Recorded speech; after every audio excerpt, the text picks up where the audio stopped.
பொதுக்காலம் 17ஆம் வாரம் சனிக்கிழமை. முதல் வாசகம். இச்சொற்கள் எல்லாம் உங்கள் செவிகளில் விழுமாறு உரைக்க ஆண்டவர் உங்களிடம் என்னை உண்மையாகவே அனுப்பியுள்ளார். இறைவாக்கினர் எரேமியா நூலிலிருந்து வாசகம். அதிகாரம் 26, இறைவார்த்தைகள் 11-16 மற்றும் 24. அந்நாட்களில் குருக்களும் இறைவாக்கினரும் தலைவர்களையும் மக்கள் அனைவரையும் நோக்கி, இந்த ஆள் கொலை தீர்ப்புக்கு உரியவன். ஏனெனில் நீங்களே உங்கள் காதால் கேட்டது போல இந்நகருக்கு எதிராக இவன் இறைவாக்கு உரைத்துள்ளான் என்று முறையிட்டனர்.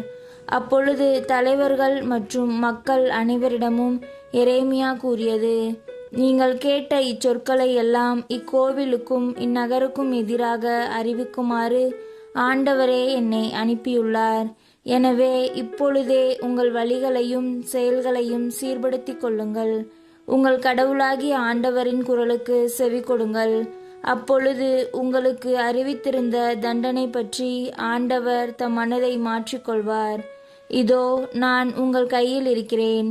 நல்லது எனவும் நேரியது எனவும் நீங்கள் கருதுவதை எனக்கு செய்யுங்கள். ஆனால் ஒன்றை மட்டும் நன்கு அறிந்து கொள்ளுங்கள்.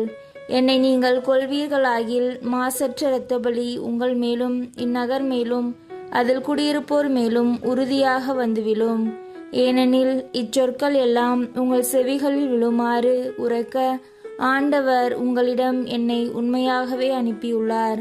பின்னர் தலைவர்களும் மக்கள் எல்லாரும் குருக்களையும் இறைவாக்கினரையும் நோக்கி, கொலை தீர்ப்பு இந்த ஆளுக்கு வேண்டாம். ஏனெனில் நம் கடவுளான ஆண்டவரின் பெயராலேயே இவன் நம்மிடம் பேசியுள்ளான் என்றார்கள். ஆனால் மக்கள் கையில் எரேமியா அகப்பட்டு கொல்லப்படாதவாறு சாப்பானின் மகன் அகிக்காம் அவருக்கு உறுதுணையாயிருந்தார். ஆண்டவரின் அருள்வாக்கு. இறைவா உமக்கு நன்றி. பதிலுரை பாடல். திருப்பாடல் 69. பல்லவி. எனது விண்ணப்பத்திற்கு கடவுளே பதில்மொழி தாரும். சேற்றில் நான் அமிழ்வதிலிருந்து என்னை காத்தருளும். என்னை வெறுப்போரிடமிருந்தும் ஆழ்கடலில் இருந்தும் என்னை விடுவித்தருளும். பெருவெள்ளம் என்னை அடித்து கொண்டு போகாதிருப்பதாக. ஆழ்கடல் என்னை விழுங்காதிருப்பதாக. படுகுழி தன் வாய் திறந்து என்னை மூடிக்கொள்ளாதிருப்பதாக. பல்லவி. எனது விண்ணப்பத்திற்கு கடவுளே பதில்மொழி தாரும். எளியேன், சிறுமைப்பட்டவன், காயமுற்றவன். கடவுளே, நீர் அருளும் மீட்பு எனக்கு பாதுகாப்பாயிருப்பதாக. கடவுளின் பெயரை நான் பாடி புகழ்வேன். அவருக்கு நன்றி செலுத்தி அவரை மாட்சிப்படுத்துவேன். பல்லவி. எனது விண்ணப்பத்திற்கு கடவுளே பதில்மொழி தாரும். எளியோர் இதை கண்டு மகிழ்ச்சி அடைவார்கள். கடவுளை நாடி தேடுகிறவர்களே, உங்கள் உள்ளம் ஊக்கமடைவதாக. ஆண்டவர் ஏழைகளின் விண்ணப்பத்திற்கு செவிசாய்க்கின்றார். சிறைப்பட்ட தம் மக்களை அவர் புறக்கணிப்பதில்லை. பல்லவி. எனது விண்ணப்பத்திற்கு கடவுளே பதில்மொழி தாரும். நற்செய்திக்கு முன் வாழ்த்தொலி. அல்லேலூயா, அல்லேலூயா. நீதியின் பொருட்டு துன்புறுத்தப்படுவோர் பேறு பெற்றோர், ஏனெனில் விண்ணரசு அவர்களுக்குரியது. அல்லேலூயா. நற்செய்தி வாசகம். ஏரோது யோவானின் தலையை வெட்டச் செய்தான்.